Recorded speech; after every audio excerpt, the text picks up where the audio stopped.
ఇప్పటికే ఎంతమంది అమ్మాయిని మోసం చేసి ఉంటాడో. మేడం నేను ఏ అమ్మాయిని మోసం చేయలేదు మేడం. ఏంటి? ఆ బుక్స్ నేను మా ఫ్రెండ్ కోసం కొన్నా మేడం. నాకు అసలు బుక్ అంటేనే ఇంట్రెస్ట్ లేదు. నేను ఫోన్లో మాట్లాడుతుంటే మీరు ఎందుకు డిస్టర్బ్ చేస్తున్నారు? సారీ అన్నా, చేంజ్ త్వరగా అన్నా.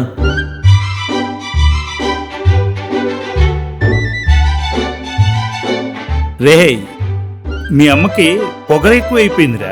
ఏమైంది నాన్న? నాతో కూరగాయలు తెప్పిస్తుందిరా. అన్నా అమ్మకు ఒంట్లో బాగాలేదు కాబట్టి నీతో కూరగాయలు తెప్పిస్తుంది.